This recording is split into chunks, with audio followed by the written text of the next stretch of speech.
Oh, here we go.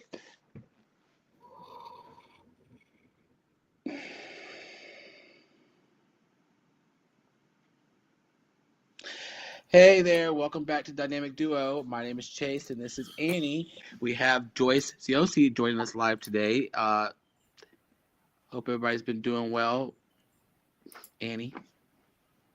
Hi, everyone. How are you today? I'm back. Um, Finally. yeah, I missed you guys last week. We do have we have a really old friend of mine, COC, joining us today, and I believe she's here in the chat. Just She don't. is she's here. I'm adding her to the stage now. Can you hear me? We can hear you. Hello, Joyce. Hi, Guy. How are you? I'm well. Joy, this is Chase, and there's Joaquin also joining us too, but I think he may be leaving in a second. Hi. Nice to meet you guys. But these are my fellow astrologers. Nice to meet you. Nice to meet you as well. All right, so I'll talk a little bit about Joy because she's a very, very dear friend of mine, and I'm so excited to have her on as our first guest. I think I met Joy about 20 years ago when we were fashion assistant babies, like just newly in the industry. And she went to FIT, and then she started her own private label here in New York City at a very young age. And I was a part of that initial launch of her brand at the time. And since then, she's dressed in. And we were discussing earlier this week how many women she's dressed, and we're like pretty much everyone. But some notable names are like Meghan Markle, Chrissy Teigen, Serena Williams. She was commissioned to create a dress for Michelle Obama for the inauguration. And I mean, I really can't, tell you everyone, but like she's done a lot of wonderful things and dressed amazing women and created beautiful, beautiful collections. And I don't know if you want to add anything else to that, Joy. I mean, there's such a long path to get to where that was, but that's pretty much the gist of it. But I've worked with a lot of very talented women within the film and entertainment industry and political, and just women of note within society. And at the end of the day, no matter who I'm dressing, if I'm making the woman feel beautiful, I feel like I'm doing my job. So Nice. Are you supposed to see me or not see me? Because I don't. I can see you. Oh, We see you. Okay, you guys see me. I don't see me. You don't see you? We can see you. Okay. Yeah. So we're gonna start looking into your chart now to see how like this design, this creativity, all this like beauty and transformation translates into your chart. And we have your chart up. You are a Gemini sun, and with this incredible Gemini stellium that I'll get to. But on the rising, what you put forward is the Aquarius rising. And your moon is in Virgo, which, as we had discussed earlier, I find that there's a lot of fashion people who are Virgos or have a lot of Virgo placements, because Virgo is the sign of like being very detail oriented and meticulous and a perfectionist. And I feel like that's one thing about you, Joy, that I know is that you can go to you can get so detailed and so creative. And I think that's all that Gemini in you, but you combine the two and it's like an explosion of creativity with perfection and these very intricate details. I'm wearing something of hers right now that I just incredibly love. And I said, this is so clever. It's a polka dot top, but she put pearls on it. Are those pearls? Yeah, there's pearls. Oh, I love that. I love pearls. I was looking at her Instagram and I saw that same. I saw one of those outfits, something similar. I was like, oh, this is sexy. Yeah. Well, and that's Joy's thing. It's very like sensual, and she makes women feel really beautiful. And just I think that's one of your arts, Joy, is that you make everyone feel so good in whatever they put on that's yours. I've heard women say, I've never felt so beautiful. Thank you. That is been my goal. Like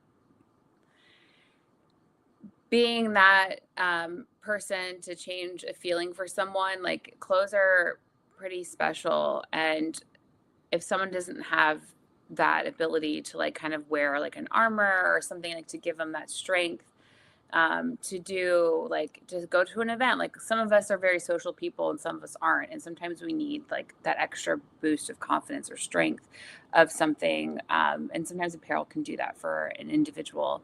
And if I get to make a woman feel that way, to feel special, to feel beautiful, to have that extra little um, kick of confidence or a feeling to give them that strength, I feel like I've done my job. Hello? I look to your midheaven, which is in Scorpio. Were you talking? Can you hear me?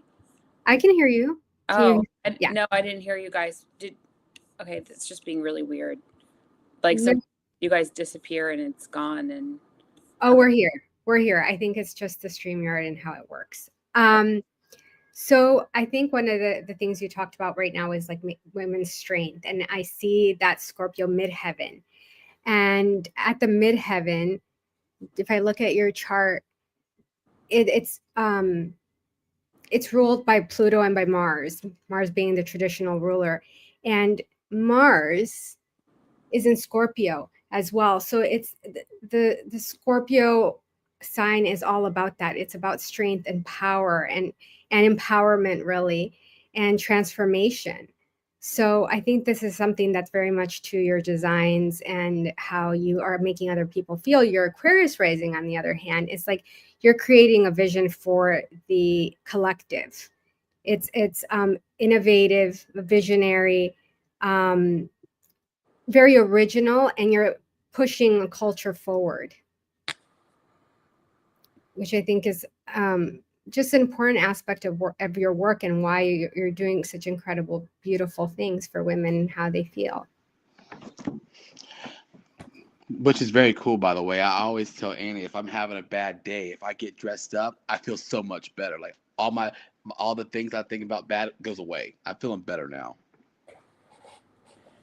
That makes sense. Yeah, absolutely. It's a key component to the apparel industry itself. Even just having like the different classifications of the type of apparel, like having clothes that you want to wear that make you feel comfortable, clothes that you want to wear when you're dressing up, athleisure, like all those things. Like it's a multi-billion-dollar industry. That part. I used to dress women on the side in a boutique, and I would always tell them, it's not what you wear, it's how you wear and how you feel in it. If you feel like you're $1,000,000, that's what everybody else is going to see in when you walk in the room. It's all about how you feel. Yeah, and that's also another interesting fact of like going back to Annie, is something she told me years ago. She always thinks that like if the event dress is like really fancy, or like the way to stand out is to be like that juxtapo, like just be like the opposite of what's happening, or if it's like super casual, dress up so you can stand out, like that kind of like teetering on the edge of like the daring side of like rebelling against what everyone else is doing. That's an Aquarius thing for sure. So it was Kate Moss who said it.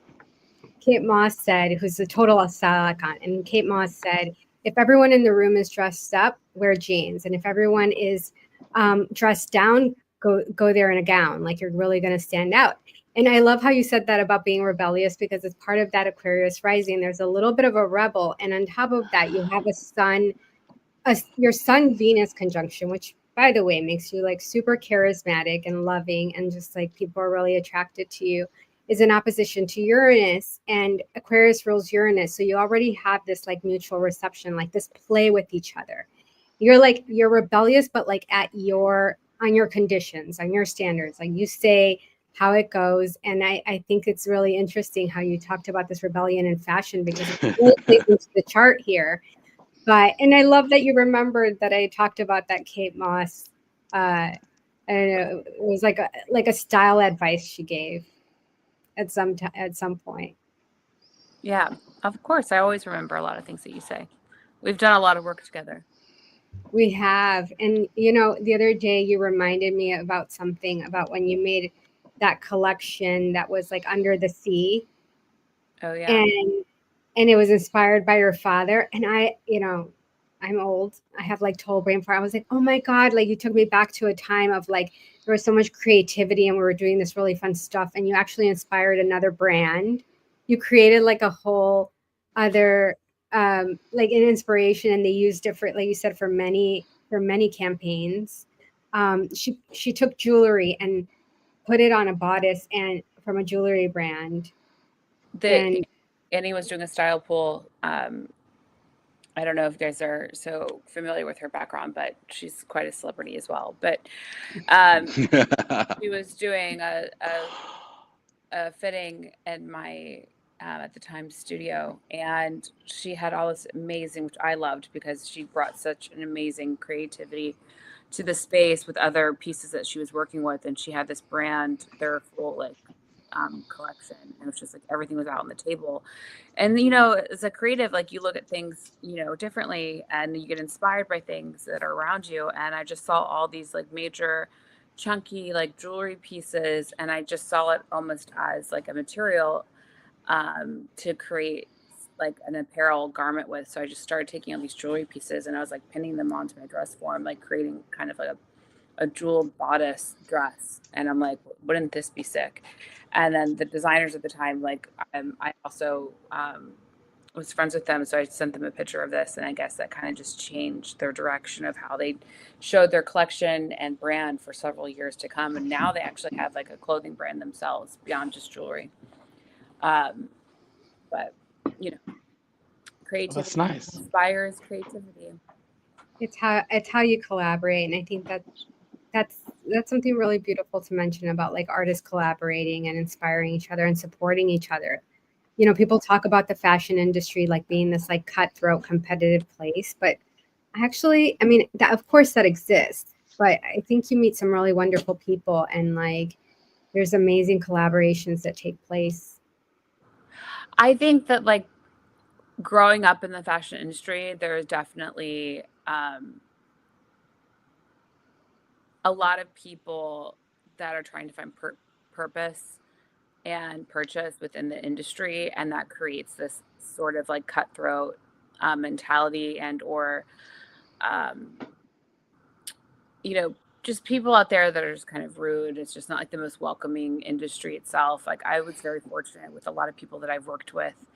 I've definitely met some not good characters, but in all, I think it's been, you find your people within any industry that you are in. And I found a lot of really wonderful people. But I think that I've now just put my toes into the literary world a bit, and wow, that side of the industry is very nice compared to fashion. They're not as bitchy, and it's like it's really interesting because I've just been in fashion for so long and still staying in fashion, but it's definitely changed. The industry has changed itself, the buyers, the editorial side, everything's definitely changed a lot because of social media. So people themselves in the industry, like the old veterans, are very different now within fashion, almost realizing they're just kind of irrelevant as well. So that's definitely given them like an interesting position within their industry as well, like to figure out how to treat others and treat other brands. But I don't know where I'm going now. Well, question. So when you do come across someone that's being rude or disrespectful, how do you handle something like that? Do you just, say what comes off the top of your mind, or do you do it in a respectful way where you don't I don't think necessarily ever in my profession have I had anyone directly been inappropriate in front of me in that sense, to be catty or bitchy in that way. I think more so it's just like the avoidance of it, just within the industry. It's like you're trying to get stuff done, or like you're want an appointment with the store, or like you want this person to attend your show or this kind of press. Like it's just, you just get avoided. There's no like, thank you, we're not interested, or like, kind of like a normal response. It gets like deleted and you just move on with your day. so you just keep on going, like if they don't right back in a certain amount of time, it's not happening. Yeah, absolutely. Jay, You quit usually messing can with hear the back from thing. people pretty quickly if it's going to happen. I wanted to touch on something Joy mentioned because it speaks to something in your chart. You said something about growing up in the fashion industry. Can you expand on that? Because you have your stellium in Placidus, which is a type of house system in astrology, originally places your planets, as you can see from the chart we have above, in the fourth house, the house of the home, the foundation. And I accidentally this summer, I don't know if I've mentioned this before, I accidentally read your chart over the summer and through the fifth house. But when we changed it to the equal house system, we move that your sun and Venus moves into the fifth house. So that's where there's more expression. And I think that's when you started to it may have been after your Saturn return, which is at the age of 28, 29, around 30, where you maybe were more empowered in your business. You really started being outwardly more public and expressive. Can you talk a little bit about that, like what you mentioned about growing up in the fashion industry? Yeah, I feel like I'm still growing up. But yeah, no, I definitely I moved to New York for college when I was 18, and I still kind of was like, I still felt like I was a kid, but like an adult. But in a way, like in a sense, what I mean, like growing, it's like you start at the beginning in your career. And so like I still kind of feel like I'm in the beginning or midway in my career, my experience, um, where I see myself. But you I was learning and growing with other people at that same time as their life as well. So it's like I didn't feel alone in um, my inexperience, but I did. But I was thrown in to like every job that I did, and it was kind of like a sink or swim. So I really had to like learn fast on the job and get it, and that's how you kind of survived in the fashion industry. Like you either got it or you didn't. And so like my first internship was at Gucci Group, and that was when Tom Ford and Domenico Del Sole were under running the house. And I grew up in Florida, and I was wearing like a colorful outfit with like colorful earrings, and everyone around me was like wearing black, and it was very sleek and chic, and like I was just so young I didn't understand it, but as soon as I saw what was around me, I adapted. Like after my first day, like I sat down with the manager, and I was like, before he could say anything, I was like, I know what you're going to say, and I'm going to be here tomorrow, and I'm going to be wearing black. And he just like started laughing, and kind of like I understood the assignment. And, I stayed at that company for 2.5 years, and I kind of jumped ship when the whole like Tom Ford team was leaving, and I went over to another like luxury fashion house. But I think that's just like that was a big um, first step for me of like learning how to adapt within the industry itself. I definitely didn't lose my identity. I think I figured out who I was within that moment. Like realizing what I gravitated towards, like what I liked, what my eye as a designer and as an artist wanted to become, and what I wanted to surround myself with. Wow.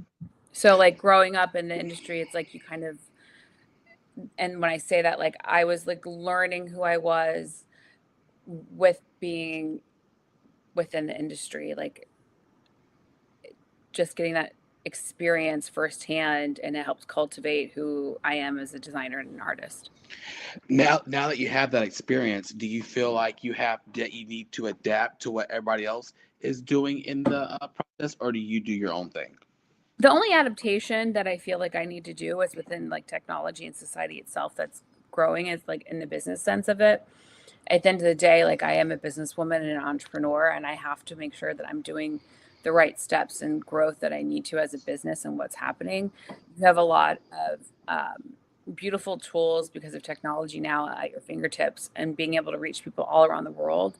And because of that, you're able to have such great growth, and you have to be able to understand it and use it in your advantage of like how the industry is changing. So like yes, like you have to adapt. with how times are changing. If you don't, I think that you'll sink. Got you. I think that's rather interesting the way you're describing this, Joy, because as I look at your chart, your traditional ruler is Saturn. You're an Aquarius rising. Saturn's the traditional ruler. And Saturn's known for like the disciplined, the authoritarian, the responsible, mature, the boss, right? And it's conjunct Boss.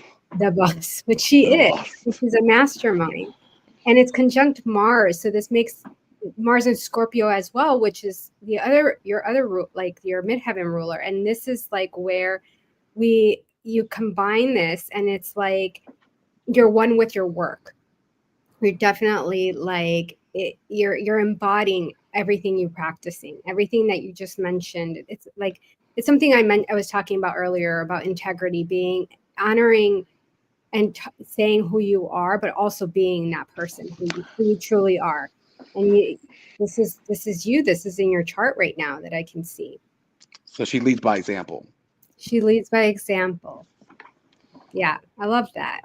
Yeah, she leads by example. That's what true leaders do. You say cheerleaders? That's what true leaders do. Oh, crew leaders. I'm like, well, I was a cheerleader. Oh no, I need to articulate better. That's what true leaders do. True leaders, they lead by example. Wait, and I think she said cruel leaders. No, he said true leaders. No, it's cheer. Well, I can be a cheerleader. All the same, cheerleaders, cruel leaders, and true leaders. I don't know. I'm sure there's something in common. Leader.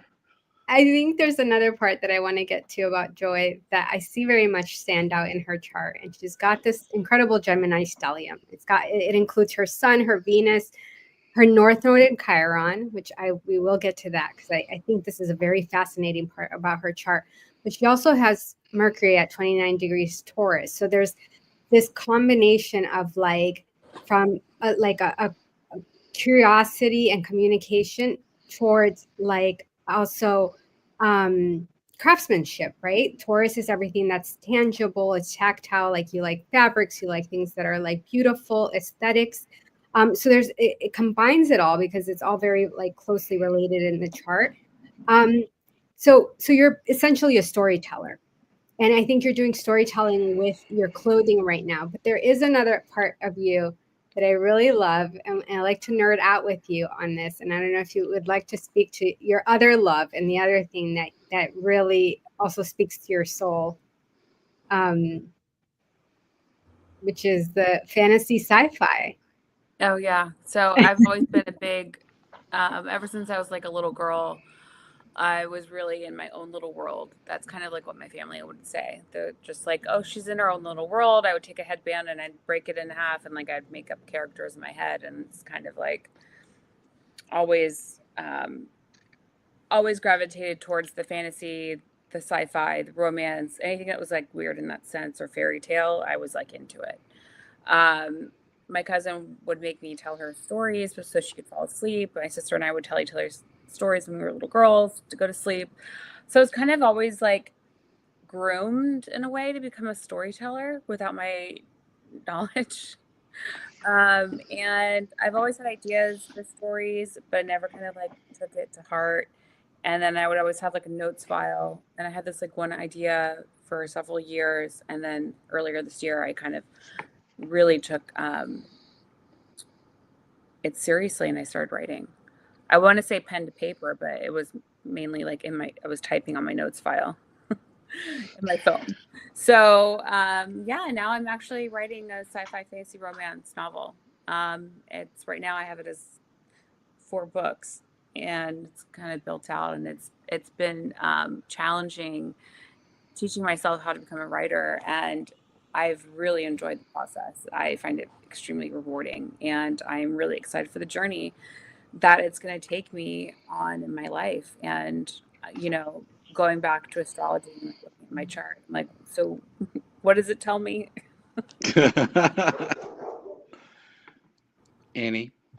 I was looking at the chart and there was something super interesting as you're talking about that. And one of the things that I'm noticing in the chart that was like when Uranus crossed over Uranus was in Taurus and you have your your Mercury at 29 degrees Taurus, and it's teetering between Gemini and Taurus at the moment. And I feel like this is when this started for you. But as I look at your chart, I see that your North Node and your Chiron are tightly conjunct or closely conjunct with your Mercury. So this was always part of your destiny. Like it feels like you were always moving towards the communication on paper and in another way that wasn't just fashion. I think you'll always be a fashion designer. You've created an empire. You will be an empire. I mean, you have a Neptune Jupiter conjunction in Capricorn in the 11th house. So this is like a visionary, and you're meant to have a very like public standing, like, and be well, recognized for the work you do. But I also see like now with that Uranus transition that we're in, and it activated this part of your chart where like going forward, I think that you will be moving more into that storytelling role, writing the fantasy.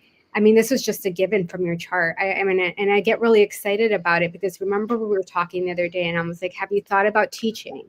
Have you thought about, and you mentor many young people. I've seen many people come along the way that like you've mentored and made into like wonderful designers or stylists or people within the industry. But now I'm like, wow, this makes so much more sense. Like this is definitely somewhere where you're moving towards, and you will achieve some incredible success with it, I believe, just like you have with everything else. Well, the whole idea too is like once the book becomes like a bestseller, I'll get the opportunity to have it adapted into film or television, and then I'll be able to do the costume designs for that. So it's kind of like bringing it together, like really like creating the world on paper and then actually physically creating the apparel for that world in real life. When you're writing this, when you're writing your story, do you automatically see how you're going to dress each character as you're doing it? Does it come to you that quick? Yeah. Do you put this down, like, it comes to your head, but do you go ahead and put it down to the side, like how you're going to do it so you don't forget, or it stays in your head? Oh yeah, every little detail is like planned out and within like the world building. Like, oh, that's so cool. Yeah, it's actually a lot of fun. It sounds like it. So she was teaching you. So you actually teach people what you do as well? Do you have your own little class, or No. There is no formal education. I have a team of like interns, and so it's really important to me because the reason I moved to New York, went to the Fashion Institute of Technology, is because you are learning the fundamentals at the same time within the industry, and I was able to get like a creative director position right out of school because I had 4 years experience of interning. So I have interns that work for me year round, and it's really important for me to teach them, not for them just to like get coffee or something like that. Like I really want them to learn how to do everything. And especially like in a small business, like you're wearing so many different types of hats. And whether or not they see themselves having their own business and being entrepreneurs one day, I always ask them like, where do they see themselves? What do they want to do with their career? And like have that kind of be their focus of what they're doing and helping me like in their internship. It's just important to be able to teach others when they're helping you at the same time. It's just an important side of the industry to have that kind of knowledge and then be able to give that experience to others. It's two birds with one stone, actually. And you Yeah. also give them a different perspective, seeing something that they may not have thought of as they're doing it. Yeah, I mean, I've had students tell me that they learned more and the 3 or 6 months that they're interning for me than they have like their entire career at school. So they're during their education process within design. I feel like within like designers themselves, like if they're learning marketing or something else like that, like yes, of course, but like in design itself, like that real life experience is so fundamental for their learning. Getting to be in the factories that we have here in New York, like I've learned so much from the factories as well. Like when you're watching something happening and being done and shown to you, like you have that certain like connection in your brain where it's just like clicks. Yeah, hands down, I'm definitely a show me myself. I'm like a show me person. You got to show me how to do it instead of tell me. Yeah, it's both. but you're constantly like watching stuff happening, and it's like real life on the go. It's like it's fast paced, like it clicks. That's nice. Uh, uh, Annie was talking about Gemini and Aquarius. I always tend to gravitate towards Geminis, and I swear every Gemini I know, they can make something look picture perfect when they're doing it. Like they'll see it like a mess, but time they're done, it looks like something right out of a magazine. I love that. That's Nuts. joy. I mean, talk about making something. I am definitely in my head a lot, and sometimes it's hard to articulate like what I envision to happen. And when you're like working with a team of people, and like you can't, you have to share what's going on beyond. So sometimes it's so frustrating because you're just like, you don't understand what's happening. Like, why can't you see inside my brain right now? So then you have to like really kind of pull yourself out of that box and kind of explain, or they can just be patient and like wait for you to get to that point. You know, I Annie styled my shows for me, and I would have like, you know, hundreds of pieces of clothes and sketches of putting everything together. And, you know, her job was to interpret what I was doing and bring it um, visually to life for the show. And sometimes she'll be like, okay, this and this. And then I'm like, oh, no, but I have 20 other pieces coming from the factory right now. So, and she's like, great. So all the work I just did was not, there was no point. So, Leah's so like and I'm that too. like, no, we're good. I'm sorry. It's just, you know, like things happen really quickly. Leah's got the touch of Midas as well. A touch of Midas. The touch of gold. Wow, we do. We do. I know. And I see that my son is actually on Joy's descendant. So there was a partnership we had. Like now I'm like, oh, I've been looking at your chart and like totally focused on just really analyzing until now I'm looking at our synastry. And another interesting thing, Chase, is that this Mars Saturn, it's like very structured, disciplined boss, like driven woman, her that aspect of her conjuncts our moon, our emotional part. So I was just looking at it, I'm like, this could be rather either we take her and she's intimidating and maybe like unpleasant towards us, or we could see her as someone with like ambition, like look up to her, a leader. That's what I see. I think it's amazing. I'm like, oh, I can learn something from this woman. She knows what she's doing. What impresses me the most about Joy is her intelligence. Like literally we've been having conversations lately and I'm like, I go to you because I know that you research everything. I know that you know a lot about it. Like she doesn't just speak out of thin air. And I know she's like, I'm in my mind a lot, but she's processed everything. And I think that comes also from like that Virgo moon with the trine to her Mercury. So it's there's an amplification there. There's a support there through her moon and Mercury. But then she's got all that Gemini in her, and it makes her just like really intelligent.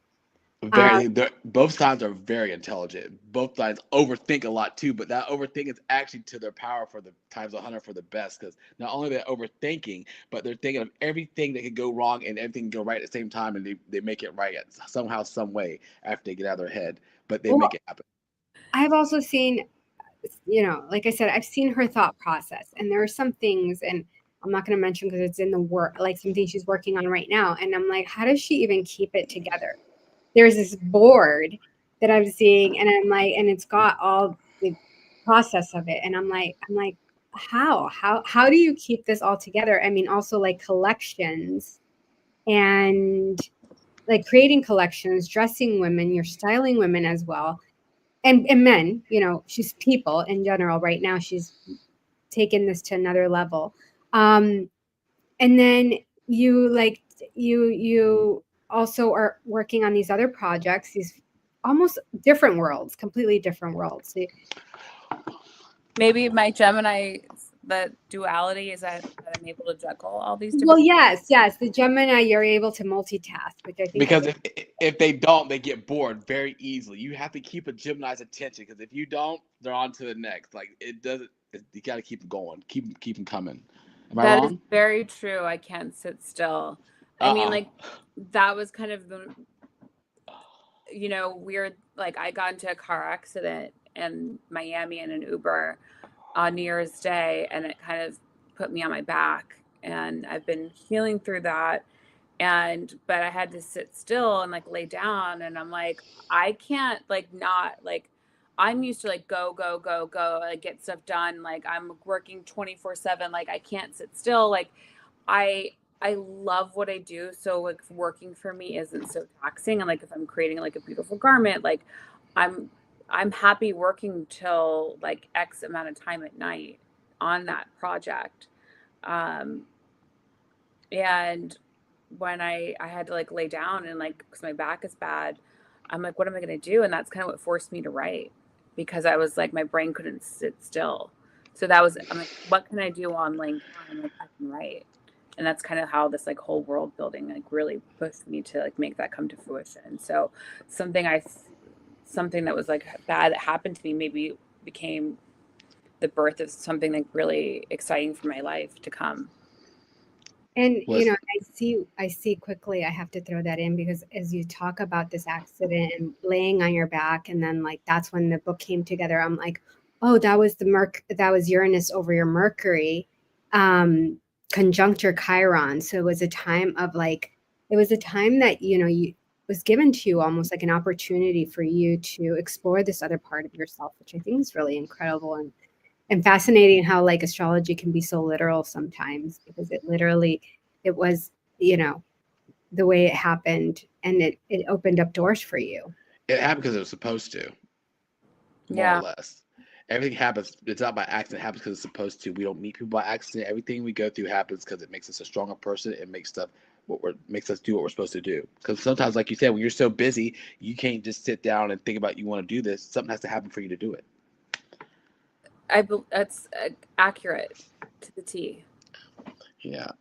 Another thing is, what was I gonna say? I say when you're doing when you're making your collections, when they come out of thin air, do you just start jotting them down, doing it, or does something does it just come to you out of the thin air, or you just it's something you've had on the sideline you want to make come true or make happen? There's different processes that I have within designing and that creativity. You know, there's those true moments that come together. Like there, I mean, I was trying to tell Annie, like as a creative, like you have to be very responsible with what you surround yourself with because you absorb everything and it comes out in what you do. But like it could be raining and like the raindrops falling on the window could inspire me. I could be some of my favorite moments of like coming up with ideas is like when I'm trying to get dressed myself to go out and like I don't like anything in my closet and it's like what do I want to wear, and like those ideas that pop into my head are some of my best concepts.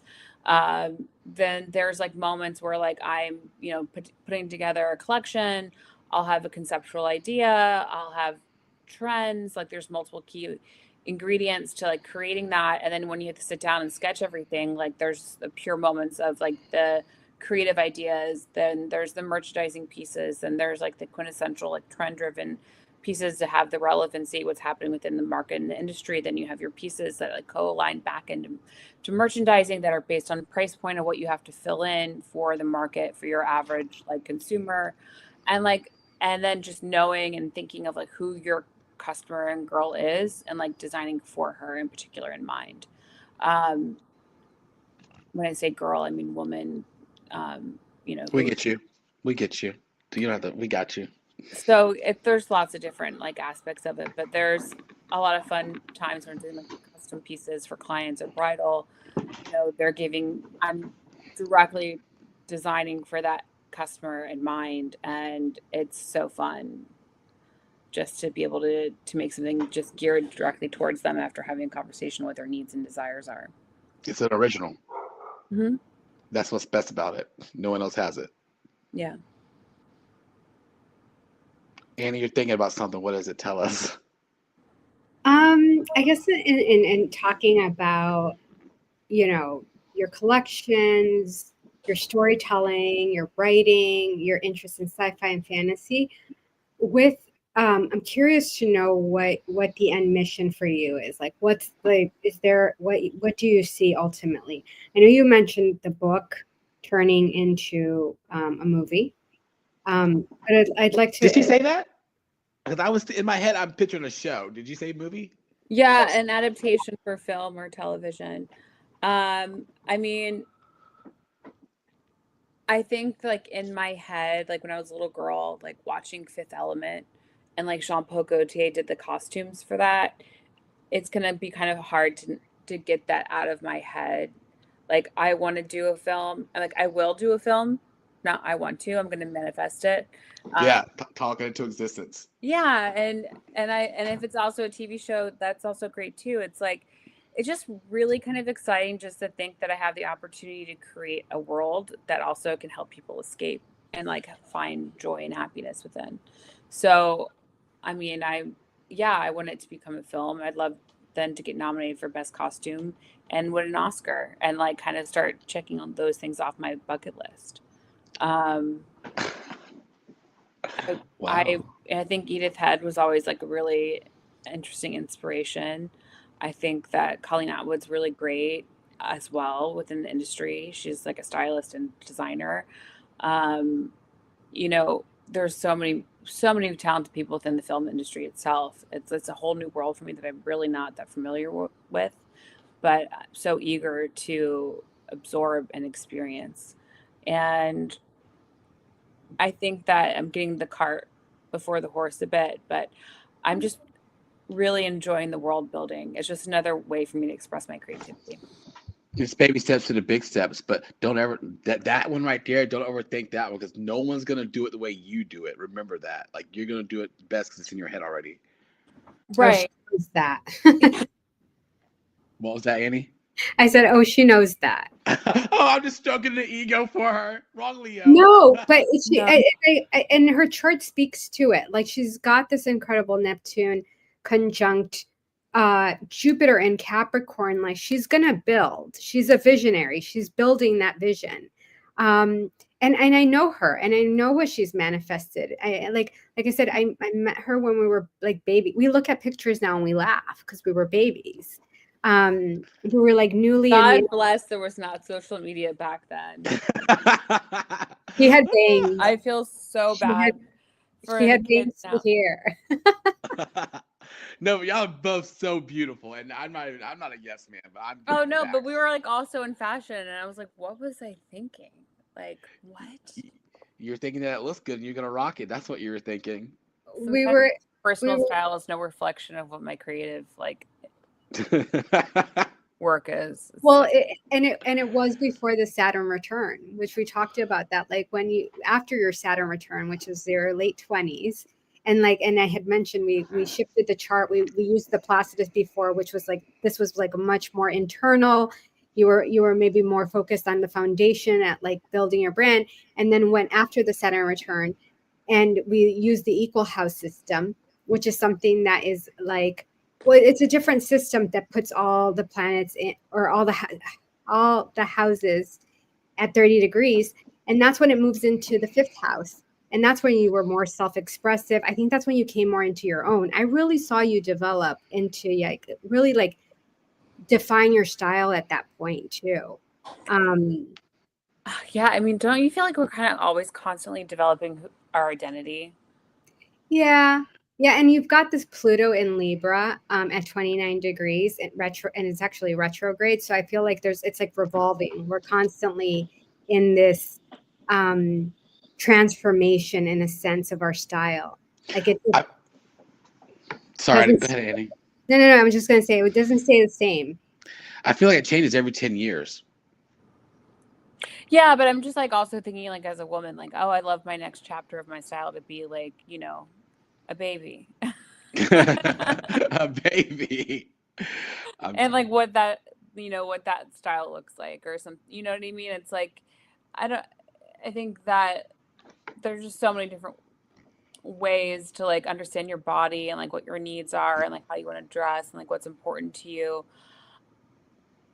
It's I think like the older I get, the more like simple my dress is on the day to day, and then the more extravagant it is for like the fun like um,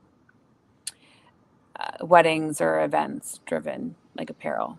Like I guess like I'm always trying to like do something I haven't worn yet. So it's like I want to be more daring or more fun or sexy and that kind of feeling. Well, Spice it up a notch.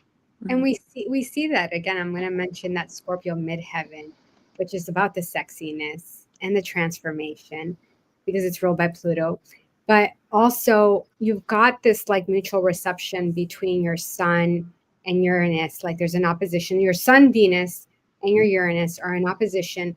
Plus, you have the Aquarius rising, which the modern ruler is Uranus. So all your planets, or these planets, seem to play into each other. Like they're all supporting each other. They're all like giving you kind of this energy that would be that transformative, innovative energy, and bringing in the sex appeal, I think.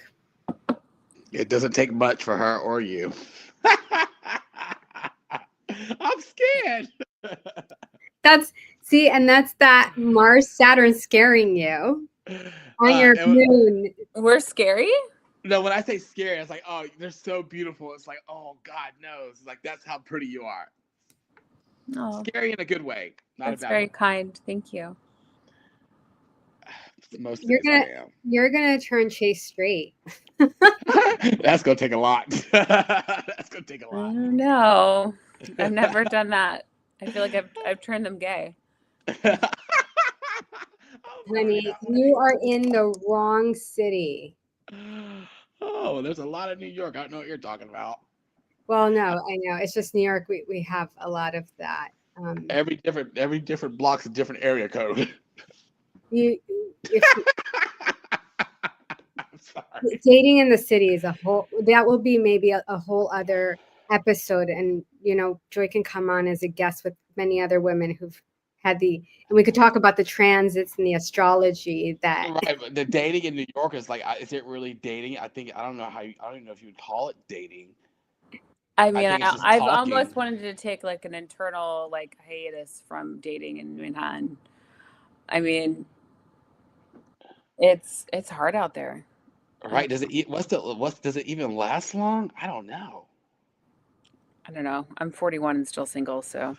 Oh, I'll be 40 soon. Gemini's data. What I know for a fact I know a lot about Geminis and Leos, but what I know for sure is they just won't get with anybody. Well, when I say they won't just date anybody, they have to really like you.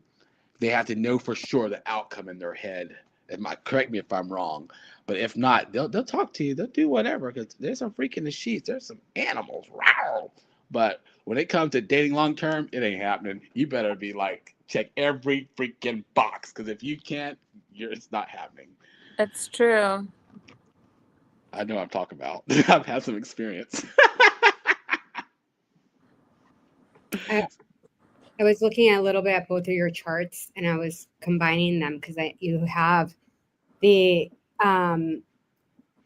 Chase is also an Aquarius rising, and you're an Aquarius rising, so you both have that in common.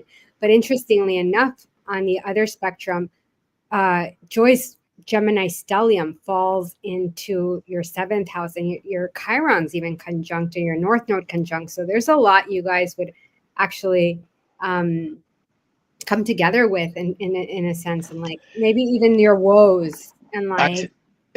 Gemini girls for me, I'm not even joking.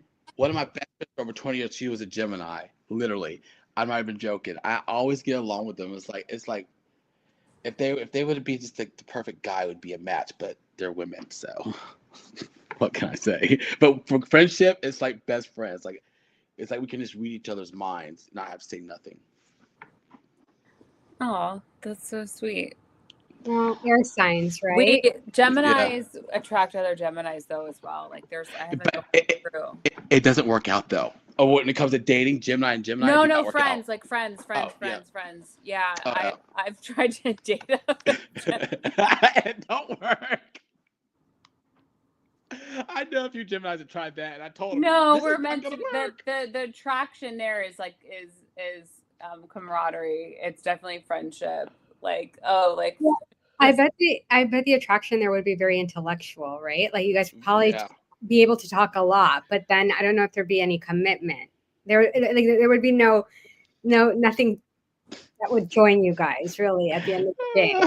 Just the friendship, like having a good time, but like, yeah, no, not the real substance. Like I'm like a sapiosexual. Like I need someone intelligent to like spark my interest and to keep me. Keep it there. Keep it there because it's gonna walk away very fast. Yeah, I constantly have to be like learning from them, intrigued, and it's if that's not happening, it's like Nothing's happening. We're done. yeah. Oh, shit, Even if that's they're funny. really hot, I just can't do it. I've tried. I'm like, oh no, It don't work. it doesn't You work. guys, you guys would humor each other. I mean, you would have that in common too.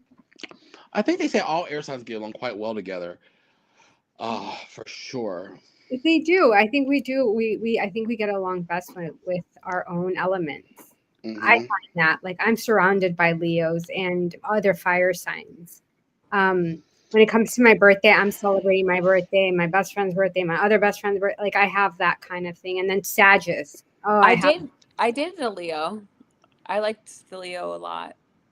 I like the Leos too. I love the Leos in the bedroom. They're like, it's my Tarzan. Wow. But I'm not one for stroking egos all the time. It's just not happening. Stroke your own ego.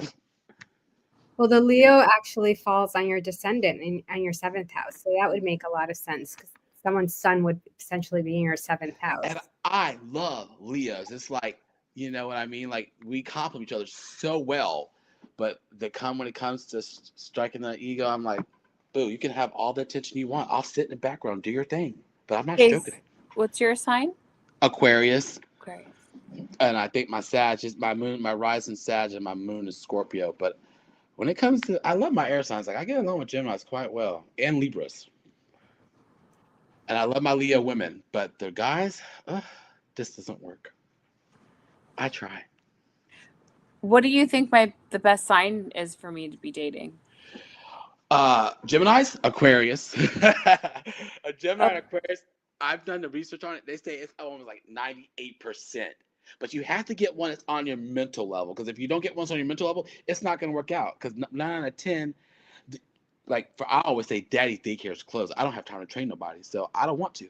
I want someone, like you say, I want to learn from someone where we can learn together. If we don't know it, we learn together. And I feel like when you're learning with someone and you're with someone like that, you get to go to the next chapter, multiple chapters together because you're having progress, you're having growth. Because without the growth, you can't continue. yeah. I like the daddy daycare is closed. Yeah, daddy daycare is closed. This shit ain't happening. I'm sorry, Charlie.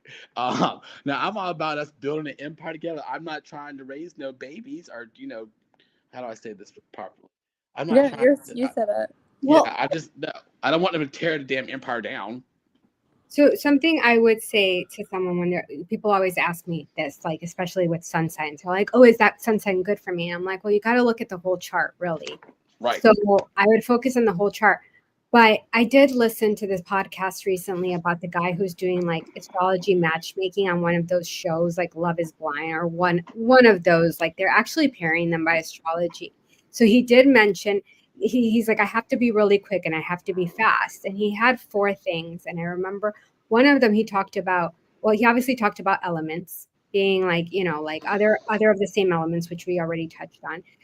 But one thing that I found really interesting, oppositions, which you and I have, Chase, which will be like, okay, so Joy, for you would be a Sagittarius. A Sagittarius would be really good for you. I dated a Sagittarius several. And he talked about also seasons, which I had never heard of. That's fun. But no, this is really cute because it's like who's good for you. For example, like a Leo would be like a Cancer or a Virgo, because we have that in like some say that like our zodiac sign is an involvement. Like you go moving one step forward, and I wouldn't call anything a hierarchy, but there's like an involvement. So you may have things in common with the signs that are like next to you. So think about like you, Joy. Like Tauruses might be good, Cancers might be good too for you. When she says Sagittarius, it's because they're adventurous, and Gemini and Aquarius both like adventure. I fucked with some Sagittarius before, and they're fun. They're always an adventure. I love Tauruses. I've had a lot of really important people in my life that are Tauruses, and then both my parents were Cancers. Oh, mine Um, was Taurus. Seems to be Wait, interesting. 2 cancers? Both your parents were cancers? Mm-hmm. You know what I see? I usually see a Cancer and a Scorpio together. Somehow, some way, it works like crazy. They stay together for a long time. Well, it's their water signs. I know a few people that dated Cancer and Cancer, but it didn't work out long. I've Well, never seen that. That's the my first. parents didn't stay married for a long time. There you have it. So you know what I do? And that's what I mean. You have to look at the entire chart because maybe they had the same sun sign, but there could have been a lot of these placements that just did not mesh well for them. I totally agree with that because I meet people and I'll know their sign before I remember their name. Because I'll say, "What's your sign?" Just so I can figure them out a little bit faster. Because I'm already a good people reader. But 9 out of 10, I'll remember a sign if I remember thing, and I'll put it in categories. So I meet other people and I'll ask them, well, "Who you dating?" And I'll ask them the sign, and usually it's always the same. Do you feel like people like being asked that, or then they get Oh, or question you and who you are and judge you yeah. pretty quickly? Some it's like I say it's a 50-50 because some don't, some do, and I'm like, they'll say I don't go by that. I say, well, I didn't say that you did. I was just curious. What's the big deal if you don't go by it? I'm always asking questions. I want to know. I don't care if they like it or not. Personally, that's on them, not me. I didn't sign that contract, but I want to know. And then I just because I really do reading as it is, and I want to see if it matches up with what the reading is, and then I'll match them up with the people I know with that sign and see if it's accurate. If that makes sense. I like you're always thinking in your head. So is Aquarius. They say walk a mile in my shoes, stay a minute in my head and see if you last. As an astrologer, I have to say it is my party trick. So like when I meet people and I'm like, oh, what's your sign? And then I can tell them all these things. I can tell them like about certain transits. Like for example, Joy, you're a Gemini. And I'm like, oh, as a Gemini, you're going through a lot of change. You're going to start like growing. Like it's going to be really innovative time for you. So it's like I use it as my party trick. But we have a few minutes left and kind of want to just like wrap up a little bit here because I actually wanted to check in and see, Joy, what did you think? Like, did you resonate with a lot of what we talked about over your chart? Like, is there something that like stood out? Was there something that you felt like perhaps you're like, that wasn't very me, but and there's more to the chart. Like I'd be really interested to look at your draconic chart and like your karmic chart, your progress chart, even because I'm like, I feel like I see a very dynamic time for you, especially as Uranus enters Gemini. And so with that strong Gemini stellium you have, it's going to start activating this creativity, this North Node, the Chiron, all those planets in this, like the next decade for you is going to be like such a dynamic time. So I feel like I'm still absorbing everything that you were saying and like kind of like gathering in these like pebbles of like information and just trying to like internalize it. I'm still trying to understand like, the terminology for everything. But I mean, everything sounded so good, so it's exciting. So it's like, okay, great. She's still Like, processing. when I asked Joy to do this, she said something so funny. She's like, "Of course, I would love to talk about myself for an hour." I love it. She's like, "It's going to be all focused on me." I was like, "That is such a Leo thing to say." I don't see any Leo in your chart, but that would be very Leo. I mean, it's exciting because it's like there's so many new things happening, and it's like you kind of want that security and like stability of like knowing like every step you're making is in like the right direction that you're supposed to be taking. And it sounds like I am. So it's like, It sounds like you are for sure. Your chart shows a lot of success, and it shows that you're building this empire and it's going to transform, and you're going to continue being a storyteller. And I believe We're gonna be watching her fucking show. Mark my words. well, you're going to be reading my book first, then watching The book's always better than the show anyway, if you ask me. Yeah, the book is always better. I'm definitely reading it. I'm really, I'm definitely looking forward to that. And if anyone wants to see more of Joy's work, her website is Cioci, www.joycioci, so JOYCIOCI.com. And you could see the rest of her beautiful, incredibly beautiful collection on there. And her Instagram has all her work too. And oh no. Thank you. I guess that's it. Yeah. It's nice meeting you. Nice to meet you too. All right. Thank you so much for doing this, Joy. Yeah, thanks. Thank you guys. It was so much Thank fun. you. I appreciate it. Okay. Yeah, it was lots of fun. I guess we're about to cut off here in a minute. Annie, I'll call you when we're done. Nice meeting you, Joyce. Bye, guys. She has an appointment at Bergdorf, so she has to run. Oh, sounds like fun. Bye, guys. Bye-bye. Bye. All right, bye, Annie. All right. Bye. I'll see you soon. Okay. See you next week. Okay.